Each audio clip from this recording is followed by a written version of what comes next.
So many things happened in this episode, but I think one thing we can all appreciate is the unofficial return of the father and son Kamehameha, along with how well the second half was done.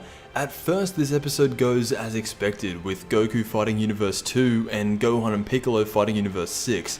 Each of these universes is down to their last life. If they lose, their universe will disappear. When we look at the Namekians, it turns out the reason they're so strong is because just before the tournament began, the people of Namek in Universe 6 all decided to come together and willingly fuse their power into these two Namekians we see here, and that is why they're able to keep up with Gohan and actually push him into using his ultimate form. Now, throughout this episode, we are constantly switching between Goku's fight with Universe 2 and Gohan's fight with Universe 6. For the most part, Goku's fight is pretty standard, but that is until they create this, a black hole. This attack is pretty interesting. It doesn't explode when it contacts you and knocks you out.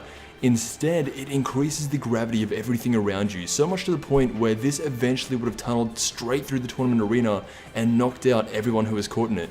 But while he's trapped in this, Goku says something that really resonates with his character, and this is a part of the reason I like Goku so much. This entire time, Universe 2 is going on about love. They do not stop talking about it, and then Goku says, "The power of love is great, but I prefer guts," as he ups it to Super Saiyan Blue and fires a Kamehameha that will go on to end Universe 2. While this is going on, Gohan is technically fighting against the entire Namekian race at once by himself, and as soon as Goku knocks off Universe 2 with his Kamehameha, so does Gohan, and for the first time in this tournament we have two universes knocked out at the same time. Universe 2 and Universe 6 are about to be eliminated. In one sense, this is really good. It means the Tournament of Power is progressing and Universe 2 is finally going away.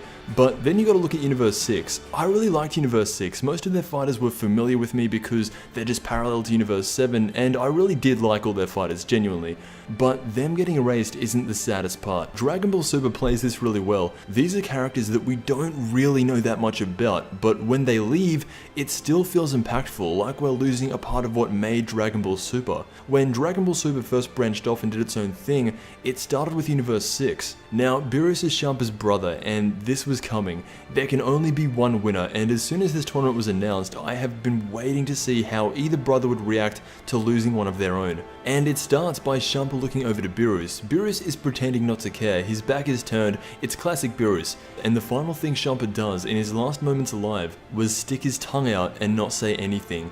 And this scene is so hard to read. Was Champa trying to make Beerus happy by not taking it seriously, or was he just taunting Beerus the whole time? Beerus actually says to himself, "Say something," meaning that I think he would have preferred it if Champa did have some final words opposed to what he actually did.